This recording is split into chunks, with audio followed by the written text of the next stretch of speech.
Irmãos queridos, vamos dar continuidade à série de mensagens que nós iniciamos recentemente, a exposição da Epístola aos Hebreus. Convido a todos que abram suas Bíblias, Epístola aos Hebreus, capítulo 1. Hebreus, capítulo 1. O Senhor já tem falado ao nosso coração, através da sua preciosa palavra. Nós começamos a ver na semana passada sobre o tema principal desta carta. O autor aos Hebreus, não sabemos dizer quem exatamente foi o escritor humano, sabemos que Deus foi quem inspirou, mas o autor aos Hebreus trata acerca da superioridade de Cristo sobre todas as coisas. Então, meus irmãos, nós começamos a ver semana passada sobre a superioridade de Cristo, falando sobre a superioridade da revelação, que é o próprio Cristo. Quando olhamos dos versos 1 até o versículo de número 4.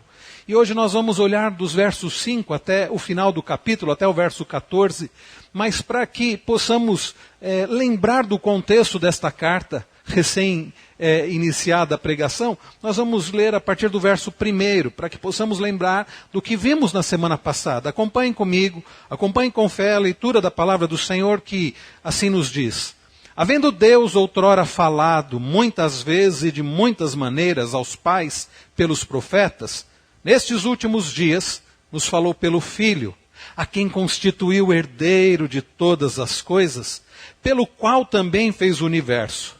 Ele, que é o resplendor da glória e a expressão exata do seu ser, sustentando todas as coisas pela palavra do seu poder, depois de ter feito a purificação dos pecados, assentou-se à direita da majestade nas alturas, tendo se tornado tão superior aos anjos, quanto herdou mais excelente nome do que eles.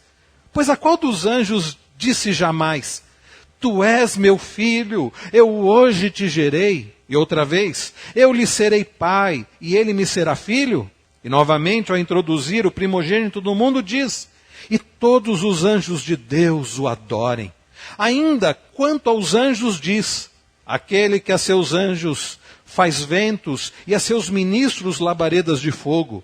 Mas acerca do Filho: o teu trono, ó Deus, é para todo sempre, e cetro de equidade e o cetro do seu reino. Amaste a justiça e odiaste a iniquidade, por isso Deus, o teu Deus, te ungiu com óleo de alegria, como a nenhum dos teus companheiros. Ainda no princípio, Senhor, lançaste os fundamentos da terra, e os céus são obras das tuas mãos. Eles perecerão, tu, porém, permaneces. Sim, todos eles envelhecerão, qual veste. Também qual manto os enrolarás, e como vestes serão igualmente mudados. Tu, porém, és o mesmo, e os teus anos jamais terão fim. Ora, a qual dos anjos jamais disse: assenta-te à minha direita, até que eu ponha os teus inimigos por estrado dos teus pés? Não são todos eles espíritos ministradores enviados para serviço a favor dos que hão de herdar a salvação? Vamos orar mais uma vez. Pai bendito, Pai celestial, a tua palavra é a verdade. E assim como o teu santo Filho, nosso Senhor, orou: santifica-nos, ó Deus, na verdade. Santifica a tua igreja agora através da tua palavra. Senhor, nós somos tão carentes, tão necessitados das tuas santas instruções. Quantas vezes, Senhor, somos enganados pelo nosso próprio coração e colocamos a nossa esperança em coisas, em pessoas, e adoramos outros que não seja o Senhor. E buscamos, ó Deus, coisas grandiosas, ao invés de buscar o Senhor, que é o Todo-Poderoso.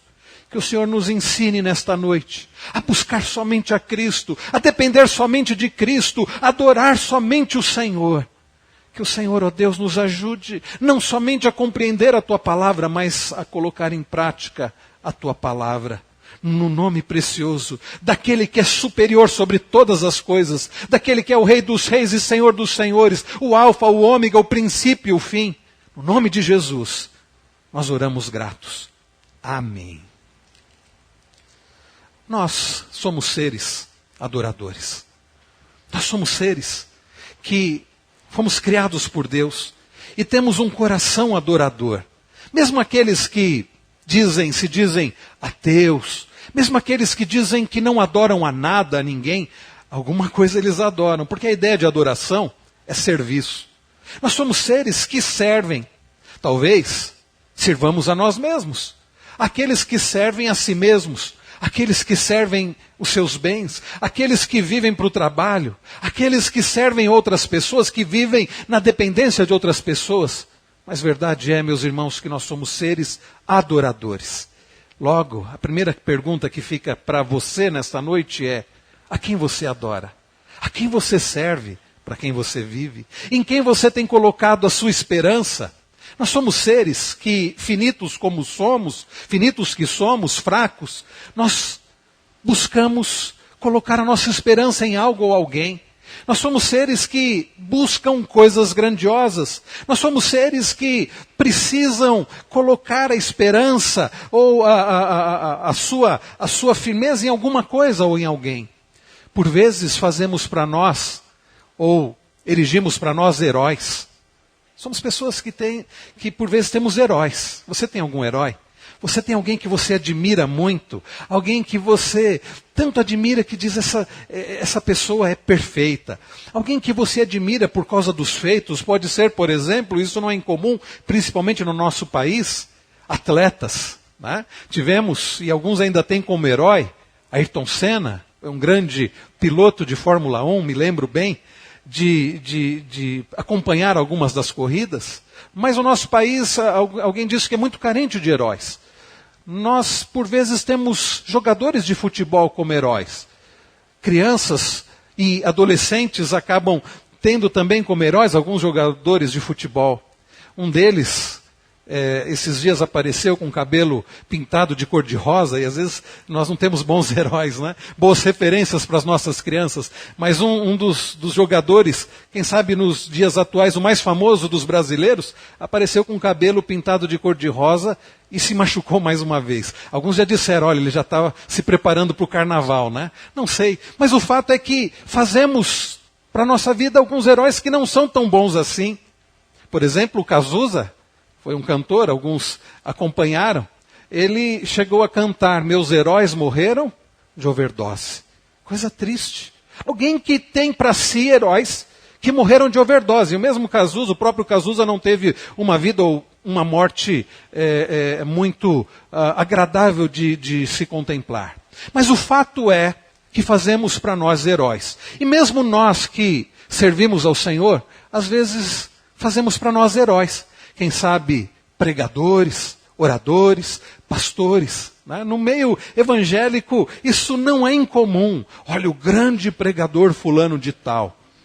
Nos esquecendo, irmãos, que todas as pessoas, usando uma expressão também comum para o nosso meio, têm os pés de barro. Todas as pessoas têm os pés de barro, ou seja, são imperfeitas, são limitadas. E o problema de erigirmos para nós heróis, super-heróis, é que mesmo os chamados super-heróis têm os seus pontos fracos. Ontem, participando um pouco da palestra com os adolescentes, a nossa irmã Denise mencionava sobre isso, que às vezes nós buscamos socorro, ajuda, em heróis que nós fazemos para nós, que nós temos para nós. E uma adolescente disse assim, mas mesmo os super-heróis têm os seus pontos fracos. Super-homem com a criptonita, e nós poderíamos citar aqui outros exemplos, mas o fato é que ao erigirmos para nós heróis, nos esquecemos que todos eles são imperfeitos. Mesmo os heróis das histórias imaginários, mesmo os heróis humanos, todos eles são imperfeitos. Como eu dizia, às vezes fazemos para nós heróis, homens, pregadores. No dia em que o reverendo Hernandes veio aqui, eu confesso aos irmãos que eu estava muito preocupado com isso. Será que as pessoas vão tratar o reverendo Hernandes como um semideus, como um grande herói? Será que vão idolatrá-lo? Estava com essa preocupação. E eu tenho orado, irmãos, por pessoas como o reverendo Hernandes, que têm tido um ministério tão abençoado por Deus, onde ele prega, as pessoas lotam igrejas e tem programa de televisão, livros escritos. Orado para que Deus mantenha esses servos dele humildes, Para que não se sintam, porque se nós, ao recebermos, por exemplo, um elogio, já nos sentimos, imagina um homem como esse. Mas foi interessante que, naquele dia que o reverendo Hernandes veio aqui, enquanto nós viemos para cá e enfrentamos 2h30, quase 3 horas de trânsito, e pudemos conversar bastante, não me lembro por que saiu esse assunto de orgulho, pessoas orgulhosas, e eu dizia, reverendo, não dá para entender como alguém pode nutrir orgulho, sendo que todos nós somos dependentes da graça do Senhor. Ele disse uma frase que alegrou muito meu coração. Ele disse, meu irmão, se Deus tirar a graça dele, sabe o que vai sobrar? E ele com muita seriedade olhou para mim e disse, pó. Se Deus tirar a graça dele de sobre a nossa vida, só vai sobrar pó. Eu louvei a Deus porque aquele servo do Senhor tem essa compreensão que tudo é pela graça do Senhor. Nós não somos nada sem Deus. Mas reverendo Hernandes, ao chegar aqui, ao pregar, uma coisa nos chamou a atenção. Talvez tenha chamado a sua atenção também. A eloquência, a didática, a oratória. Uma mente brilhante porque... E alguns depois vieram comentar isso comigo após o culto. Ele não leu em nenhum momento, ele tinha tudo de cor. Ele citou todo o João 1 de cor, a pregação inteira de cor. E quantas pessoas saíram maravilhadas com isso? Sabe, meus irmãos, pensando depois, isso me trouxe profunda tristeza. Porque uma mensagem onde Cristo foi exaltado, onde Cristo... que nós ouvimos naquela noite, que é o Verbo, e o Verbo que estava com Deus, e o Verbo que era o próprio Deus. O Cristo que é a luz dos homens. O Cristo que, através dele, todo aquele que nele crê, ele não perece, mas tem a vida eterna, mas todos quantos o receberam, deu-lhes o poder de serem feitos filhos de Deus.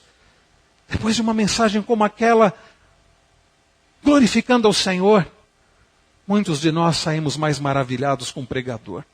Me fez lembrar, irmãos queridos, um outro pregador que Deus tem usado muito em nossa denominação, o reverendo Rosser Lopes Guimarães. O reverendo Rosser esteve conosco há alguns anos e na sua mensagem ele citou uma história que eu me lembrei naquela noite, depois que muitos saíram maravilhados com o reverendo Hernandes. O reverendo Rosser contou que, certa feita, um grupo de pastores americanos, nos dias de Spurgeon, daqueles grandes pregadores ingleses, um grupo de pastores americanos quis conhecer aqueles famosos pregadores ingleses. Então eles saíram dos Estados Unidos e foram até a Inglaterra. E ao chegar na Inglaterra, eles foram participar de um culto pela manhã. E naquele culto, depois daquele culto, aquele grupo de pastores americanos saíram maravilhados com o que eles tinham ouvido. Maravilhados, aliás, com o pregador. E um dizia para o outro, vocês viram que eloquência daquele pregador, não me lembro o nome do pregador. E diziam, vocês viram como ele dominava a fala, a retórica, como ele conseguia fitar os olhos no auditório, como ele conseguia dominar o auditório. Vocês viram que voz. Saíram maravilhados com o pregador. Mais tarde eles foram a outra igreja, a igreja de Charles Haddon Spurgeon, considerado o príncipe dos pregadores. E quando eles saíram, as palavras deles eram, vocês viram como Cristo é exaltado, vocês viram como Cristo é maravilhoso, vocês viram como Cristo é glorioso, e sim, meus irmãos, deveria ser assim. Não sairmos maravilhados por causa de pregadores, pastores, não ficarmos maravilhados por causa de pilotos, jogadores, artistas, cantores. Deveríamos, meus irmãos, olhar para Cristo, aquele que é superior sobre todas as coisas. E é sobre isso que o autor aos Hebreus, e é sobre ele que o autor aos Hebreus escreve, e é sobre esse assunto que ele trata, a superioridade de Cristo. Lembrando, irmãos queridos, aqueles nossos irmãos do passado. Eles eram judeus convertidos ao cristianismo. E um grande problema, ao que percebemos pelo teor desta epístola, é que aqueles nossos irmãos do passado estavam enfrentando perseguição, estavam enfrentando oposição. Muitos deles, justamente por estarem confiando em Cristo, servirem a Cristo, Eram perseguidos pelos seus próprios compatriotas. Outros judeus que os perseguiam e diziam assim: como vocês podem abandonar o judaísmo? Como vocês podem abandonar a nossa religião? Como vocês podem abandonar a religião dos nossos pais? Como vocês podem abandonar a Moisés, aos patriarcas Abraão, Isaac e Jacó? Como vocês podem abandonar os ritos? Então, por causa disso, muitos daqueles nossos irmãos eram perseguidos, eram presos, perdiam seus empregos, eram colocados de lado. E estavam sofrendo também, nesta perseguição, uma grande força sobre eles, de pessoas que diziam assim: vocês precisam voltar para o judaísmo. Vocês precisam voltar para o nosso sistema religioso. Vocês precisam voltar a praticar os ritos judaicos. Vocês precisam voltar para a busca da prática da lei. Vocês precisam voltar para o Antigo Testamento. Afinal de contas, pensem nos patriarcas, pensem em Moisés, pensem nos sacerdotes. E por isso, meus irmãos, o autor desta epístola está mostrando para aqueles nossos irmãos do passado que seria loucura voltar para a antiga aliança. Sabe por quê? Porque Cristo é superior a Moisés, é superior a Arão, é superior a Josué, é superior a todos os sacerdotes, é superior a todos os profetas. Cristo é superior sobre tudo. Na semana passada nós vimos que, havendo Deus outrora falado muitas vezes e de muitas maneiras aos pais pelos profetas, nestes últimos dias, nesta nova era que já foi inaugurada, nos falou pelo Filho. Cristo, Deus tem nos falado através do Filho. O Filho é superior aos profetas do Antigo Testamento. O Filho é superior, meus irmãos, aos profetas do Antigo Testamento, porque os profetas do Antigo Testamento traziam a revelação da parte de Deus, acerca de Deus, mas o Filho é o próprio Deus. Ele é a própria revelação, ele é o Verbo que se fez carne. Jesus Cristo é o profeta perfeito, porque ele é o próprio Deus. Jesus Cristo, meus irmãos, é superior aos sacerdotes do Antigo Testamento, porque os sacerdotes do Antigo Testamento eram falhos, eram pecadores, humanos. Jesus Cristo se faz carne e ele é o sacerdote perfeito, que oferece um sacrifício perfeito. Vejam que ele diz, ainda no verso de número 2, a quem constituiu herdeiro de todas as coisas, pelo qual também fez o universo. Ele que é o resplendor da glória, a expressão exata do seu ser, sustentando todas as coisas pela palavra do seu poder, depois de ter feito a purificação dos pecados, assentou-se à direita da majestade nas alturas. Ele é o sacerdote perfeito, porque ele ofereceu de forma completa, suficiente sacrifício, e ele foi o próprio sacrifício, o Cordeiro de Deus, como cantamos ainda há pouco, o sacrifício perfeito.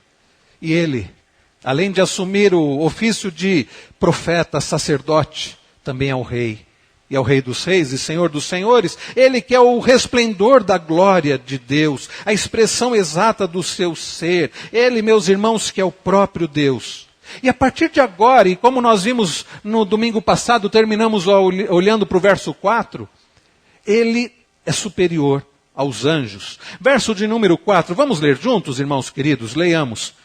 Tendo se tornado tão superior aos anjos, quanto herdou mais excelente nome do que eles. Vejam. Depois do autor dessa epístola falar da superioridade de Cristo como revelação superior da revelação do Antigo Testamento, como aquele que é superior em todas as coisas, superior a Moisés, superior aos sacerdotes, ele vai falar que Cristo também é superior aos anjos. Por que será, irmãos queridos, que o autor aos Hebreus tem essa preocupação de destacar a superioridade de Cristo sobre os anjos? Sabe por quê? Porque, não diferente dos nossos dias, naqueles dias, as pessoas tinham os anjos como seres muito especiais. E hoje eu digo que não é diferente porque as pessoas ficam aficionadas com esse assunto de anjos. Não é por acaso que nas prateleiras das livrarias, tanto as livrarias gerais como mesmo as livrarias cristãs ou evangélicas, Existem muitos livros que tratam de anjos. Filmes que falam de anjos. Você deve ter assistido aquele filme Cidade dos Anjos, com o Nicolas Cage. Um anjo que resolve deixar de ser anjo para ser humano, para poder experimentar as paixões de um ser humano. Quantos filmes que tratam disso, quantos livros que tratam disso. Então, esse assunto de angiologia chama atenção, cativa, ainda que a Bíblia não trate muito sobre os anjos. E um texto que fala sobre os anjos é esse, que diz que Cristo é superior aos anjos e que os anjos estão abaixo de Cristo e que devem adorar a Cristo. Então, mas quantas vezes, à semelhança daqueles nossos irmãos do passado, ficamos aficionados com os anjos. E às vezes superestimamos ou subestimamos os anjos. Duas atitudes erradas. Mas fato é que aqueles nossos irmãos do passado tinham uma compreensão de anjos muito elevada, até porque eles criam que as tábuas da lei, lá no Monte Sinai, haviam sido dadas por Deus a Moisés através de anjos. E eles tinham essa ideia de que os anjos eram seres, então, muito especiais. A Bíblia, meus irmãos, fala de anjos. Quem são os anjos? O que eles fazem? A Bíblia fala de anjos como seres adoradores. Nós lemos, por exemplo, no livro do profeta Isaías, na revelação que Deus dá a Isaías no capítulo 6, nós lemos em Apocalipse, os seres angelicais, as miríades, louvando, exaltando, adorando ao Senhor. Sim, meus irmãos, os anjos foram criados por Deus. Eles não são semideuses, eles foram criados por Deus para servir ao Senhor, com o intuito de adorar ao Senhor, e é o que eles fazem. Além disso, a Bíblia se refere a anjos como mensageiros de Deus. Seres que Deus usa para se comunicar, para trazer mensagens, como foi no Antigo Testamento. Anjos aparecendo, anjos trazendo mensagens. Então, anjos são seres criados por Deus a serviço do Senhor. É isso. Não podemos menosprezá-los. São seres com glória, não nem de perto a glória de Deus, mas muito maior do que a nossa. São seres terríveis no sentido de que uma aparição de anjo certamente traz temor. Você já percebeu que quando o anjo aparece, nós lemos nas Escrituras, o que o anjo diz? Não temas. Imagina um anjo com esplendor, com glória aparecendo. São seres que detêm poder. Nós lemos aqui, daqui a pouco nós vamos falar, que fala sobre fogo e sobre vento, vento e fogo. Tem a velocidade do vento, o poder do fogo. Mas não são seres que nós possamos comparar com o Senhor. E o problema é que aqueles nossos irmãos do passado tinham os anjos em tão estima, como se fossem seres no mesmo patamar de Cristo. E ainda hoje, em muitas religiões, colocam os anjos num patamar como se fossem deuses ou semideuses, ou que estejam no mesmo nível de Cristo. Mas nós aprendemos nesta noite que o nosso Senhor Jesus Cristo é superior a anjos, como Ele é superior a qualquer pessoa, a qualquer criatura. Então, meus queridos, nós lemos que Cristo, tendo se tornado tão superior aos anjos, quanto herdou o mais excelente nome do que eles. Alguém pode perguntar, mas como? Aquele que é o Rei dos Reis, o Senhor dos Senhores, aquele, como nós lemos em João 1, que era o Verbo, e o Verbo estava com Deus, e o Verbo era Deus, diz aqui o texto que, tendo se tornado tão superior aos anjos, Jesus já não era Deus, Jesus sempre não foi Deus, sim. Mas de que forma Jesus se tornou tão superior aos anjos, sendo que ele sempre foi Deus? Aqui é preciso notar que o autor aos Hebreus está tratando da perspectiva do estado após Jesus assumir a forma humana, Jesus vir a este mundo e se fazer homem. É o chamado estado de humilhação de Cristo. Então Jesus vem a este mundo sendo Ele o próprio Deus, da mesma essência do Pai, da mesma glória, de mesmo poder, mas Ele assume o que nós chamamos na teologia de estado de humilhação. Ele se faz cordeiro, e Ele vive, e vivendo, Ele assume a forma humana de forma completa. Ele não era metade Deus e metade homem, 100% Deus e 100% homem, e neste sentido, após viver neste mundo, após sofrer nesse mundo, após entregar o seu corpo, após ser crucificado, ser zombado, ser ferido, traído, cuspido, morrer naquela cruz, neste estado de humilhação, Jesus ressuscita dentre os mortos, vence a morte e é glorificado.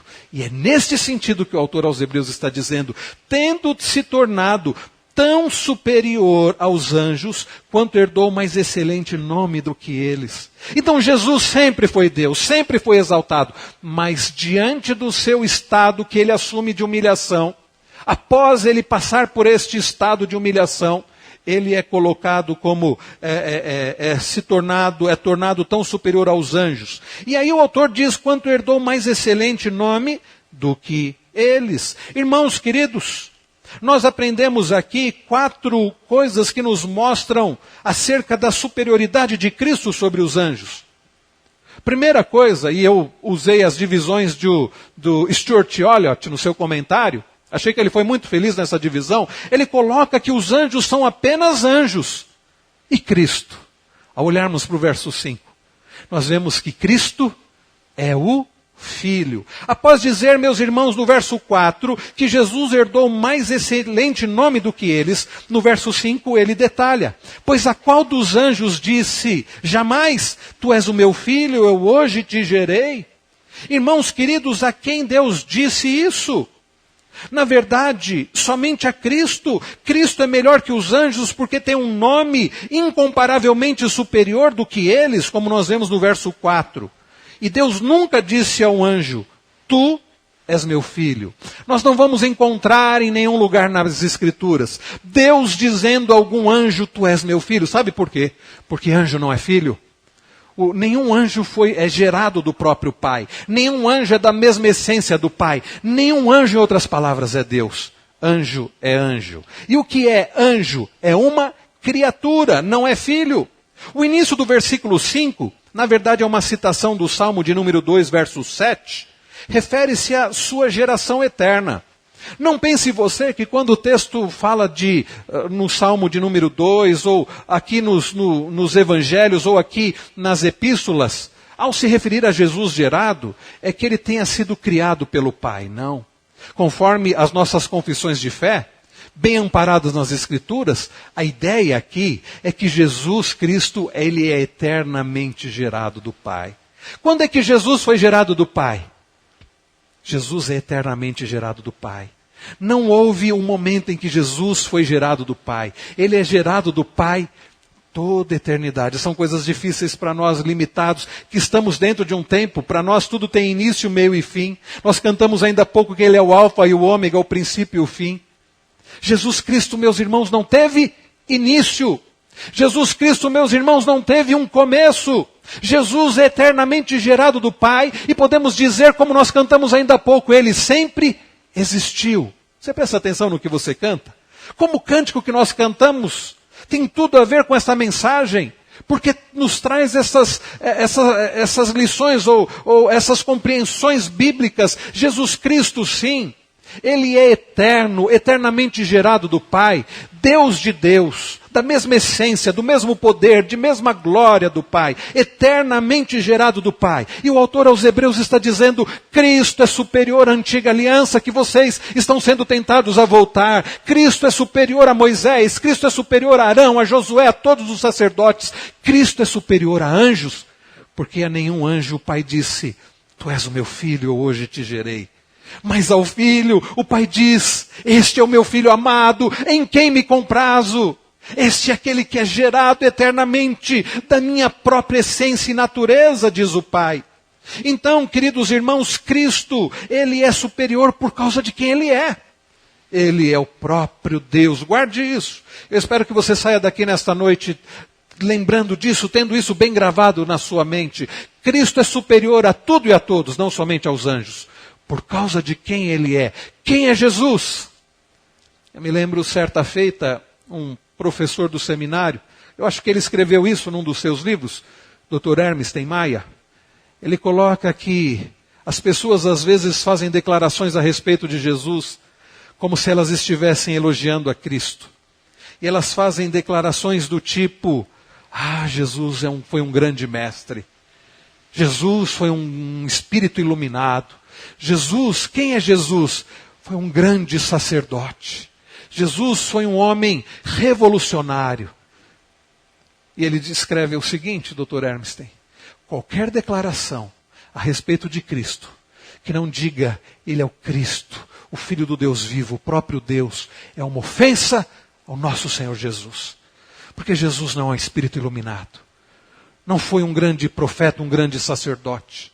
Jesus Cristo é o próprio Deus. Jesus Cristo é superior a tudo e a todos. Jesus Cristo é superior aos anjos por causa de quem Ele é. Ele herdou o nome mais excelente de todos os nomes, porque Ele é o próprio Deus. Ele é o Filho de Deus. Neste sentido, o Filho é da mesma essência, da mesma glória, de mesmo poder. Nós somos filhos de Deus. É maravilhoso quando Jesus nos ensina a orar lá no Sermão do Monte, dizendo, quando orardes, vocês orarão assim, Pai nosso que estais nos céus. É maravilhoso podermos nos referir a Deus como Pai. É maravilhoso, meus irmãos, como nós lemos lá em João 1, todos quantos o receberam deles o poder de serem feitos filhos de Deus, a saber, aos que creem no seu nome. Mas se você olhar lá João capítulo 1, a palavra filho é com letra minúscula. Aqui, a palavra filho é com letra maiúscula. Nós fomos feitos filhos de Deus, não gerados eternamente de Deus. Somos adotados através daquele que é o Filho de Deus, que é o próprio Deus. Como diz João 3,16, porque Deus amou o mundo de tal maneira que deu seu Filho unigênito. Ele é o único que é gerado do Pai. Ele é o único que é gerado eternamente do Pai. Ele é o único que é o mesmo com o Pai. Como nós citamos domingo passado, quando os discípulos pedem para ver o Pai. Mostra-nos o Pai, diz Filipe. Qual é a resposta de Jesus? Há tanto tempo estou convosco. Irmãos queridos, quantas vezes nós fazemos para nós heróis? Quantas vezes nós olhamos para as pessoas ou para nós mesmos e depositamos a nossa esperança em pessoas, em coisas ou em nós mesmos, sendo que só Cristo merece ser louvado, exaltado, adorado, servido. Só Cristo, sendo o próprio Deus, pode nos sustentar, pode nos dar descanso, pode dar descanso para a nossa alma, porque só Ele é Deus, só Cristo é Deus. Saia daqui nesta noite tendo esta certeza, somente Cristo é Deus, juntamente com o Pai e com o Espírito Santo. Só Ele é Deus, e é a Ele que você precisa buscar, e é Ele que tem poder para te ajudar, é Ele que tem poder para restaurar a sua vida, é Ele que tem poder para te sustentar, é Ele que tem poder para te dar descanso, porque Ele é Deus, Ele é o Filho de Deus, Ele é o próprio Deus. Em segundo lugar, meus queridos irmãos, Jesus Cristo, sim, Ele é superior aos anjos e a qualquer outra coisa, por causa de quem Ele é, porque não somente Ele é o Filho de Deus, sendo o próprio Deus, mas em segundo lugar, meus irmãos, os anjos são meros adoradores, mas Cristo é o adorado. Se os anjos são meros seres adoradores, e foram criados por Deus para adorar a Deus, Cristo, Ele é aquele que merece todo louvor, toda honra, toda glória, Ele é que merece ser adorado. É o que diz, meus irmãos, na continuação, depois ele dizer no verso 5, Tu és o meu filho, eu hoje te gerei, outra vez eu lhe serei pai e ele me será filho. Verso de número 6, vamos ler juntos, irmãos, mais uma vez? Leiamos. E novamente, ao introduzir o primogênito no mundo, diz, e todos os anjos de Deus o adorem. Vamos falar mais uma vez esse final do versículo? E todos os anjos de Deus o adorem. E como diz o Salmo de número 150, todo ser que respira, louve ao Senhor. Todos os anjos devem adorar ao Senhor. Por que é que existem pessoas que adoram anjos? Sim, existem pessoas que adoram anjos. Existem pessoas que adoram outros homens. Se adoram outros homens, quanto mais não vão adorar a seres superiores como anjos. Mas fato é, meus irmãos, que anjos não merecem, não devem ser adorados. Pelo simples fato deles não serem Deus. Deles serem criaturas de Deus. Nenhuma criatura de Deus é digna de receber a adoração de Deus. E anjo do Senhor nunca aceitou receber adoração. Quando tentaram adorar anjos, os anjos disseram, não, eles não aceitaram adoração. O apóstolo falou do ser eterno de Cristo, e, aliás, o apóstolo, não sabemos exatamente se foi um dos apóstolos ou alguém ligado aos apóstolos, mas o autor aqui aos Hebreus falou do ser eterno de Cristo, e agora ele menciona a sua vinda ao mundo. Cristo, meus irmãos, é descrito como primogênito, e mais uma vez eu digo aos irmãos, essa ideia aqui é aquele que é gerado eternamente do Pai. A palavra descreve o membro mais velho da família, aquele que assumirá como chefe quando o pai tiver morrido. Deus Pai não pode morrer, contudo Jesus Cristo, como nós vimos lá no verso 2, é o herdeiro designado. E nesse contexto o termo se refere à eterna divindade de Cristo como Filho de Deus.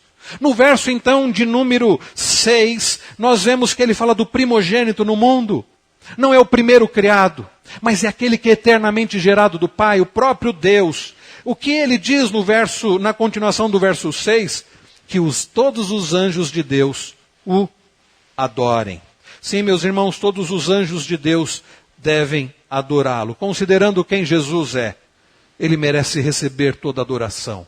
E os anjos devem adorá-lo. Assim como todos devemos adorar ao Senhor. E a pergunta permanece para nós: a quem nós temos adorado? Talvez você diga: não, pastor, mas eu não adoro anjo, não. Ok, bom que você não adore anjo, mas será que você não tem adorado a você mesmo? Será que você não tem adorado a sua família, os seus filhos? Será que você não tem adorado o seu emprego? Lembrando que a ideia de adoração é a ideia de serviço. A pergunta continua: a quem você serve? A pergunta que foi feita no início desta mensagem: a quem você serve? Para quem você vive? Talvez você não tenha imagens de escultura na sua casa. Talvez você não sirva a anjos. Mas talvez você tenha outros ídolos. E o que o texto nos ensina é que somente Jesus, que é o Filho de Deus, eternamente gerado do próprio Deus, é que merece, que deve ser adorado. E se anjos adoram ao Senhor, nós também devemos adorá-lo. Então, queridos, em segundo lugar, Cristo é superior aos anjos, porque anjos são anjos. Anjos adoram, e Cristo, ele é adorado. E se os anjos adoram ao Senhor, lembram-se, nós lemos, por exemplo, nos evangelhos, acerca do nascimento de Jesus, aquelas milícias celestiais, miríades, adorando ao Senhor, cantando a Deus, glória a Deus nas maiores alturas, e paz na terra sobre aqueles a quem ele quer bem. Anjos adoraram ao Senhor quando ele nasceu. Anjos adoram ao Senhor hoje. E nós, meus irmãos, devemos também adorar ao Senhor. Terceiro lugar, queridos, os anjos. Cristo é superior aos anjos porque os anjos são meras criaturas. Cristo é o Criador. Os anjos são meras criaturas. Cristo é o Criador. Acompanhe comigo, a partir do verso 7. Nós já tínhamos visto na semana passada, olhando, por exemplo, no versículo de número 2, que Jesus, nestes últimos dias, nos falou pelo Filho a quem constituiu o herdeiro de todas as coisas, pelo qual também fez o universo. E no versículo de número 3 diz que ele não somente é o Criador, mas é sustentador. Ele que é o resplendor da glória, a expressão exata do seu ser. E eu não me lembro se eu comentei isso domingo passado. A ideia de resplendor da glória não é como espelhasse a glória, refletisse a glória. Como a lua que reflete a luz do sol sobre a terra. A ideia de resplendor da glória é aquele que irradia a própria glória de Deus. Jesus Cristo não apenas reflete a glória do Pai, ele irradia a glória de Deus porque ele é a expressão exata do seu ser. Mas diz também aqui o verso 3, que ele sustenta todas as coisas pela palavra do seu poder. Jesus Cristo é o Criador, verso de número 7. Vejam o que ele diz. Ainda quanto aos anjos diz, aquele que a seus anjos faz ventos e a seus ministros labareda de fogo, mas acerca do Filho, o teu trono, ó Deus, é para todo o sempre. E diz mais e cetro de equidade, o cetro do seu reino. Amaste a justiça e odiaste a iniquidade, por isso Deus, o teu Deus, te ungiu como óleo de alegria, como a nenhum dos teus companheiros. Se os irmãos prestaram atenção ao longo da liturgia, os irmãos perceberam que nós lemos o Salmo 45. E nós lemos o Salmo de número 102. E o que o autor aos Hebreus está fazendo, ele está usando o Antigo Testamento, está usando os salmos messiânicos, salmos que apontavam para Cristo, para aplicar aqui esta verdade da superioridade de Cristo sobre os anjos e sobre todas as coisas. O verso de número 7 cita o Salmo 104:4, contém dois conceitos, ambos demonstrando que os anjos são seres inferiores e subordinados. Afinal de contas, eles são apenas criaturas. Cristo é o Criador. Lembram-se de João 1, citando João 1 mais uma vez? Todas as coisas foram feitas por intermédio dele, e sem ele nada do que foi feito se fez. Dentro desse todas as coisas estão também os anjos. Todo o universo foi feito por intermédio dele, inclusive os anjos. Ah, meus irmãos, anjos são servos, como o vento e o fogo são servos. E se os anjos são seres poderosos, tendo a velocidade do vento e a força do fogo, nada pode ser comparado ao poder do Deus Todo-Poderoso. E este Cristo é chamado de Deus soberano. Os versículos 8 e 9 citam o salmo que nós lemos no início do culto, o Salmo 45, os versos 6 e 7, que é um salmo messiânico. Sabe o que é um salmo messiânico? É um salmo que aponta para Cristo. Então, é visto Davi, o que é um grande rei, foi um grande rei, é visto como o rei que cavalgava vitoriosamente, cavalgava eternamente. Agora, meus irmãos, na verdade, Davi não é um rei eterno. Quando nós lemos acerca de Davi, do reinado de Davi, aquilo tudo está apontando, em última instância, para o filho de Davi, o descendente de Davi, que é Jesus Cristo. Então, queridos, as qualidades do reinado de Cristo, conforme nós lemos aqui, nos versos 8 e 9, que nós acabamos de ver aqui, dos versos 7, principalmente 8, o versículo 8, onde ele vai falando aqui do trono, citando o Salmo 45, o teu trono, ó Deus, é para todo sempre. Não é o trono de Davi. Não é Davi que vai reinar para todo sempre. Quem é que reina para todo sempre? Quem reinará para todo sempre? Cristo, o descendente de Davi. E no verso de número 8 ainda, quando ele diz cetro de equidade, é o cetro do seu reino, o cetro, quem usava o cetro? O rei, o soberano, o governante. Então Jesus tem um cetro de equidade, de justiça, de perfeição, não Davi nem qualquer outro rei. Então, meus irmãos queridos, para seu trono Cristo foi ungido, e não somente designado. É por isso que ele é superior aos anjos. E em seguida, nos versos 10 a 12, o apóstolo está citando outro salmo que nós lemos. O Salmo 102, os versos 25 a 27, você deve ter reparado, versos 10 a 12. Ainda, diz assim a palavra, no princípio, Senhor, lançaste os fundamentos da terra, e os céus são obras das tuas mãos. Eles perecerão, tu, porém, permaneces. Sim, todos eles envelhecerão qual veste, também qual manto os enrolarás, e como vestes serão igualmente mudados. Tu, porém, és o mesmo, e os teus anos jamais terão fim. Jesus Cristo, meus irmãos, ele é superior aos anjos, não somente por causa de quem ele é, mas por causa do que ele fez, do que ele faz e do que ele fará. Aqui, ao lermos as citações do Salmo de número 102, nós vemos que o trono de Deus é para todo sempre. Ele reina eternamente. Nós lemos, meus irmãos, no verso 9, baseado naquele Salmo 102, onde nós vimos que é uma prece, onde nós vimos que é uma súplica do salmista. O salmista termina o salmo olhando para o Senhor. E é um salmo que aponta para Cristo, porque ele diz, amaste a justiça e odiaste a iniquidade. Por isso Deus, o teu Deus, te ungiu com óleo de alegria. A ideia aqui de unção, o óleo de alegria, Cristo é aquele que é cheio do Espírito. Então, meus irmãos, como diz o verso 10, é aquele que lançou os fundamentos da terra, e os céus são obras das suas mãos.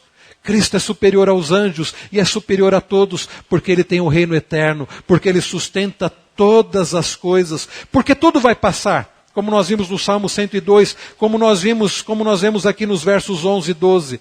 Vai passar. Os anjos mudam. Aliás, quantos anjos mudaram de estado? Quantos anjos caíram? Mas o que o texto diz, o autor aos Hebreus, citando o Salmo 102, é que o Senhor permanece para sempre. O nosso Deus, Jesus Cristo, ele não muda. Ele é o mesmo ontem, hoje e será para todos sempre. É por isso que ele é um ser confiável. Ele é um Deus confiável, porque ele é imutável. Um dos atributos do nosso Deus é a sua imutabilidade. Ele é o mesmo ontem, hoje e sempre. Ele é aquele que você pode buscar com segurança e pode buscar segurança, porque ele não muda. Ele é misericordioso, ele é amoroso, ele é bondoso. Busque aquele cujo reino é eterno. Busque aquele que não muda. Davi fez isso. Quando ele se refere ao Senhor como seu pastor no Salmo 23.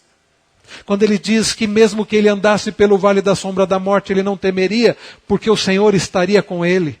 Davi está pensando nisso. Quando ele termina o salmo dizendo bondade e misericórdia, certamente me seguirão todos os dias da minha vida, e habitarei na casa do Senhor para todo sempre. É esta confiança que Davi tem, naquele que não muda, naquele que reina eternamente, naquele que tem poder para nos sustentar com bondade e com misericórdia. Eu não sei a quem você tem buscado, eu não sei a quem você tem recorrido, eu não sei a quem você tem servido. Mas nós somos ensinados pela palavra do Senhor que nós devemos adorar, servir, buscar, depender, viver para Cristo.